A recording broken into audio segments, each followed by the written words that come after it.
Hello, and welcome. Welcome once again to the Secrets of the High Demand Coach podcast. And I am here with yet another high demand coach from the other side of the pond, the one and only Jasper Steinhausen. Now, he is the founder and CEO of Business with Impact. He's a business consultant and a specialist in making sustainability profitable for small and medium enterprises, particularly in the manufacturing space. He's an appraised speaker and has presented on the subject of business and sustainability to well beyond 10,000 people, ranging from board members and leadership teams to technical staff. He's the longest running circular economy business consultant in the Nordic countries, of which I'm partial to because my wife is a Norwegian. So we've got that going for us, Jasper. But in the Nordic countries, and has actually been the advisor for the Danish government on how to accelerate the green transition through their Green Transition Fund. So Jasper, welcome to the show. I'm so excited to have you here. I'm excited to dive into sustainability and the business argument for that.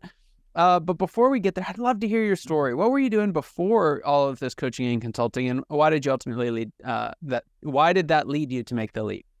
Yeah, well, it's a long story. No, it's an old story going way back. Because I still remember that day that actually came to shape my life. Because there is a direct line from, or not a direct, but more or less, a line coming from a class when I was just a teenager. I was sitting in school, and the subject of this class was climate change. And our teacher, Tom, he told us that the melting of the ice from the Greenland ice shield will actually lead to, or could lead to, a disturbance, or even potentially stopping the Gulf Stream that brings the warm water to Scandinavia and the UK. And if that would happen, and then actually, ironically, a global warming would lead to a spreading of the Arctic climate potentially all the way across Scandinavia. And that was really mind-boggling for my young brain, thinking, is this the magnitude of the problem? And this is the magnitude of the experiment that we are doing. So that kickstarted this mix of curiosity and we got to do something. And I've been working with sustainability ever since. And for many years, going through university and the first jobs, I was really sure that, governments held the keys to this. This is how we are going to make the changes that we wanted to see. But then came the United Nations Climate COP15 in Copenhagen back in 2009. So there I was, home city, first row, and it was terrible. It was really like watching a car crash in slow motion, where you can just see, oh, this is going to go wrong, and then all the horror. Wow. And it's widely recognized as the worst COP of them all, which is a bit of an achievement. So there I was, and everything I thought was, this is how it works, just fell apart right in front of my eyes. So a bit of discouraging, but out of reflection came the realization to me that it's really business that holds the keys to the transition and to the changes that we wanted to see. And so I've been on that ever since. And that's really why I have this company, Business with Impact. That is to help business leaders figure out, how do I actually do this? What it's like for me, what's my path that make it profitable for me while we are making the changes that we want to see. Yeah. So that's really why I sit here today, why we're having this conversation. It goes all the way back to my teenage years. Fantastic. And it actually brings me to one of the first questions I had, and that is, do we have to choose between profitability and sustainability? I think there's this kind of, I wouldn't even call it unspoken because it's actually spoken, but it's like the capitalists versus the, whatever, and you've got these two sides that feel like they're constantly at war, but I don't hear that in anything that you talk about. So do we have to choose between the two? No, absolutely. I would say, the further ahead we go, the more it's going to be like, if you want profit, you got to go sustainable. Because the thing is that, sustainability can help you solve so many of the classical business issues that will be on the C-suite's plate, right? So cutting costs, increasing sales, increasing customer loyalty, productivity, innovation, all the things that we all have on our plates, right? Right. But people just don't know it. And a lot of it comes down also to how we communicate about this. It's really a crucial thing, because everything basically, everything related to sustainability is all about, doing less, avoiding, cutting down, less of, being less bad, right? You recognize this picture, I'm assuming.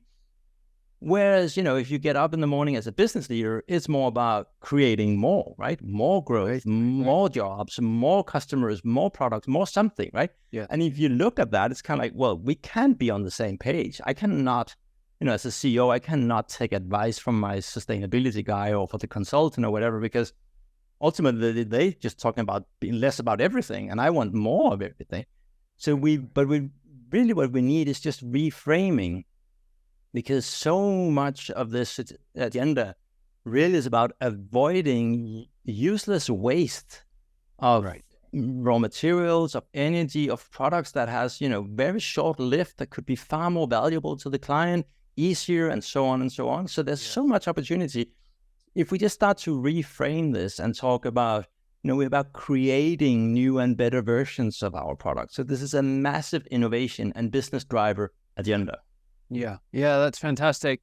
And one of the things, again, as I was researching for the episode, and I saw this a couple of places, and it's always been a place where I've struggled a little bit, is what's the role for small and medium enterprises, right? We're not pumping billions of pounds of CO2 into the air every year. How can entrepreneurs and small businesses take part in the circular economy? Yeah, well, it's a good question, but if I may, pick on just how you frame this, you say, we are not pumping out, millions of tons of CO2, right?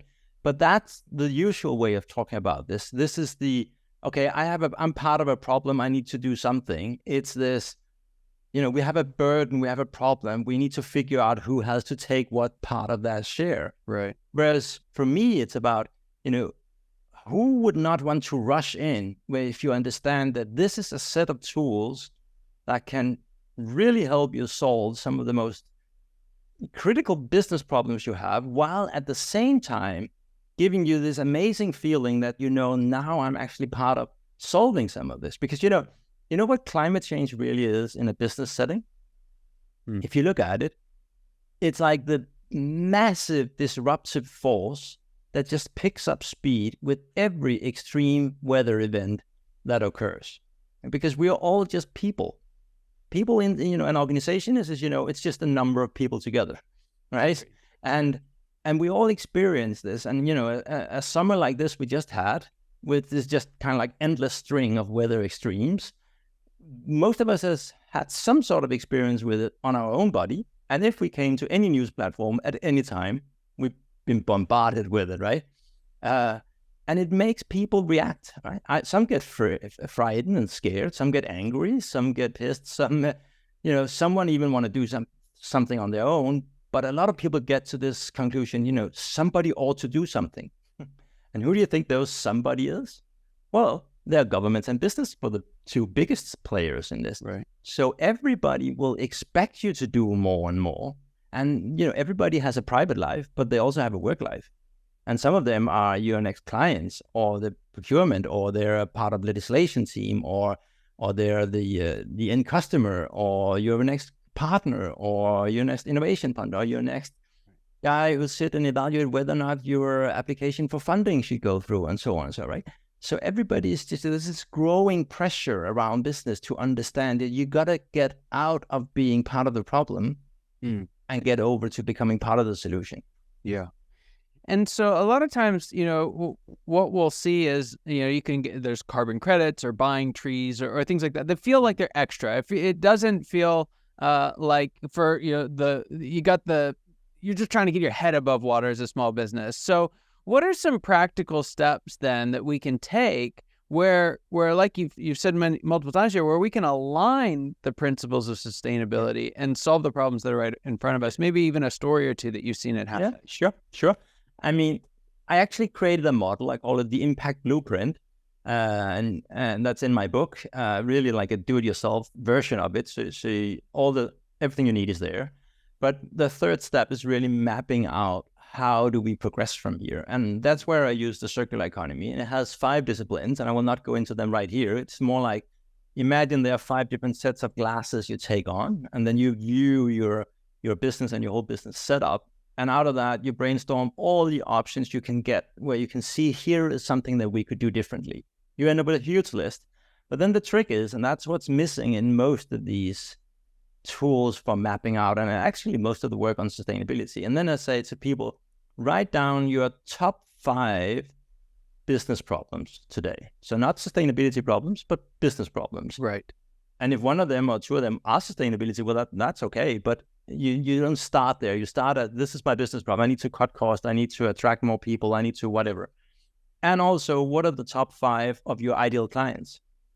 So that sometimes they're overlapping partly, but lap up to 10. That's your filter. And then you take all the ideas you have and you push them through the filter. And what comes out in the end is things that you can do that will help you solve the biggest problem you and all your clients have, and that will also have a meaningful contribution to the world. Yeah. That's your roadmap. Then you just structure that, and then you go to work on that. But that will mean that everything you do will on its own be, from a business perspective, valuable and also have an impact, right? So I say to people, it's about creating business with an embedded environmental impact and not the other way around, right? Yeah. So that's your very, very sweet, short filter. Yeah. Whenever somebody comes with you with an idea, we could do this. Okay, does it generate business value? And does it generate some sort of impact? If not, back to the drawing board. Think harder, right? Right. So it's actually a pretty simple way of sort of filtering out which ideas are not going to help your business, but just, as you say, very often be a cost, right? Like credits or that's doing something just out there on the outskirts of a product that doesn't really generate any impact, any value. Right. It's just going to be a cost, an extra cost. Whereas if you use it right, well, then it's going to be actually a driver of value. Yeah, that's brilliant. I love that. Even just from an exercise standpoint, measuring those against top 5 challenges for you and your ideal clients. There's so much wisdom in that. I want to shift gears with you just slightly because something else that I noticed, and you even opened this with your story, is there's an interplay between government and business that has to happen in this space. So you talked to us a little bit about the slow motion car wreck, right, and how business holds the keys. But you also are active in helping some governmental funds. So what's the difference in the roles that government and business play, and how can they work together more effectively? Yeah, well, that's a really, really good question. I would say that the role of the business is really to create the solutions, right? And this is the leverage. This is where really push comes to show. Whereas for governments, it's for pushing it, right? So in some sectors and in some regions of the world, it differs how far ahead you are. So some places we actually see that the market is ahead of the government, and in other places it's the other way around. But sometimes in every corner of the world, there is a need for governments to go in and say, well, I think we need to push it a bit here. And I think an interesting story, if you look to it, but this was not by design, but by accident. But if you look at the energy and here in Denmark, back in 1973, 74, when the first oil crisis were here, it hit tremendously hard on a lot of industry, and we had skyrocketing unemployment rates and so on. It's a really, really hard time.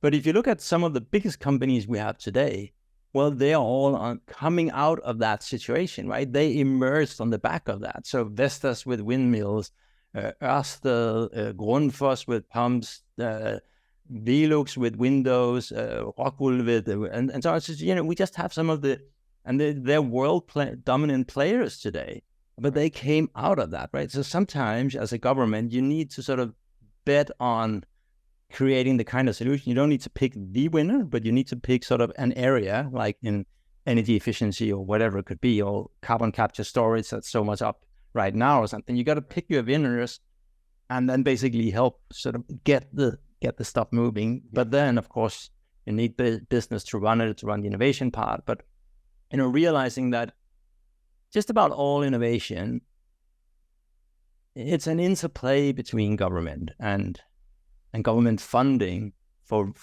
public research or something, right, and then the innovation part, right? So the famous example of the iPhone, it's, Apple created the iPhone, yeah, but they created by assembling stuff that were created by public funding, right? So there wouldn't have been a screen, there wouldn't have been the the system for navigation. There wouldn't have been, just about everything in there were actually created out of public funding. The innovation part was putting it all together. That's where the brilliance is. That was taking it to market, but they didn't invent the stuff, right? So we got to, embrace the fact that it's a dance, right? We need two people to dance together here. We need the public side and we need the government, the private side.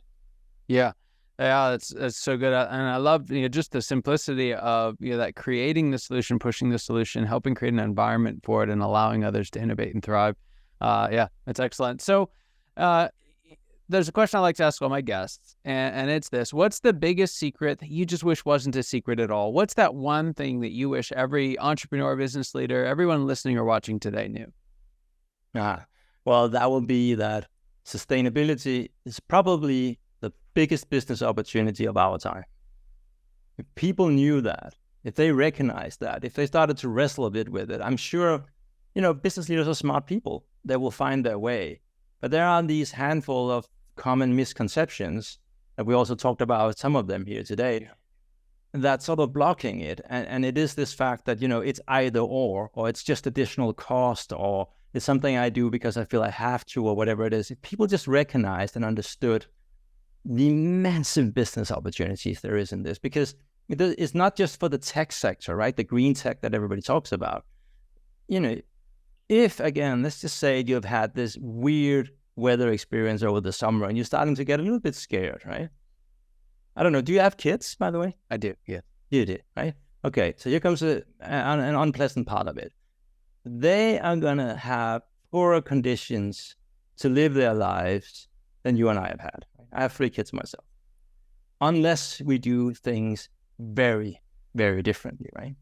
So we need to get people to understand that more and more people are waking up to this realization that looking at their kids or their grandkids, it's like, this is not right? We need to do things differently. And even though I'm just out now looking for a new pair of shoes, if somebody signals to me, well, the way we do this by making a positive impact. And we're part of solving the climate crisis. Well, instantly, they get shortlisted. Of course, at the end of the day, the product has to stand the test in quality, design, price, delivery, all of that, of course, and that's only fair. That's how it should be. You shouldn't win because it's green. You should win because it's the best product. But it will short track you, right? So it's the fastest way to get through it. And if people just understood that and what it takes to it in terms of signaling and all of that, but if it did that, they will, it'll just unleash this massive wave of innovation. And the examples of the companies I've worked with and come across that really do this, they're just sweeping the floor with their competition. It's a different game, right? It's really like the runner up against the bike rider of trying to get from A to B. Who's going to win, right? You can train as much as you want. You can have the best coach, the ideal shoes, everything. You'll never have a chance against the guy on the tricycle, right? He'll just race by you, right? You would never be able to keep up. And that's really, people don't understand that, it's 2 different paradigms. And the new one is eating the old one for breakfast. Yeah, I love that. And so one more step here before I let you go. I'm going to turn things around a little bit. I'm going to have you take off your consultant hat for a moment, put on your CEO hat yourself. And what's the next stage of growth? I'll even say, what's the next stage of sustainable growth look like for you and your business? Yeah. Well, the reason why I get up in the morning is to get business on the right side of history by becoming a force for good.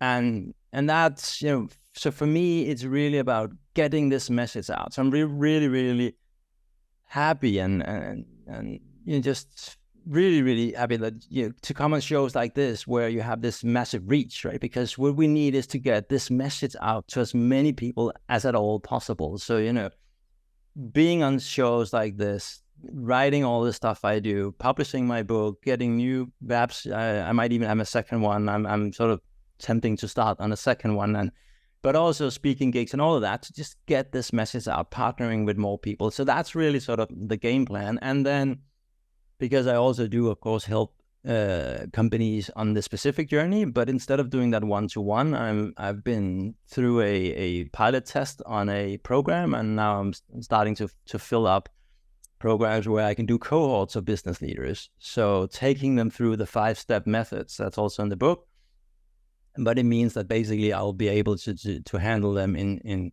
groups of up to 50 at a time. So again, I'm just trying to magnify my reach, because unfortunately there's too few people that really have a solidly one leg in business leadership strategy and the other in sustainability, circular economy, whatever disciplines in there.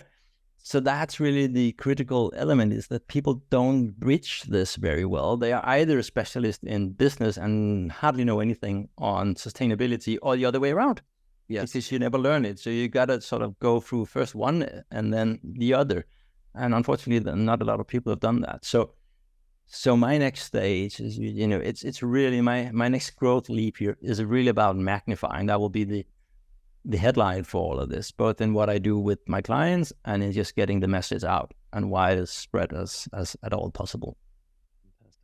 Well, Jasper, it's so exciting. We're glad to be a part of that. Can't wait to see where it goes. If you could tell us, folks are listening, like, I've got to know more. We've got to know how to do this. We want to get on the right side of history. And start leveraging some of the tools that he's talking about here. How can they find more out about you? Where can they get the book? What's the best next step? Yeah, well, the book is quite simple. Just go to Amazon or wherever you any of the major ones. It's called Making Sustainability Profitable. So just search for that and you will get there. I think my preferred sort of platform is LinkedIn. Just type Jasper Steinhausen. There's only one. So that will be the preferred plan. If you are really not into LinkedIn, but on some of the other social, I'm basically on all of them. So just search. My combination of surname and last name is not that used, so I don't even think there is anybody called Jasper Steinhausen other than me. So just you can just hit me up in there, and I'll be happy to chat and to help you see and understand really that if you start turning your company into a force for good, well, that's basically going to give you the keys to the world. Yeah. Excellent. Jasper, on that note, thank you so much. So glad to have you here. And for those of you watching, listening today, your time and attention mean the world to us. I hope you got as much out of this conversation as I know I did, and I cannot wait to see you next time. Take care.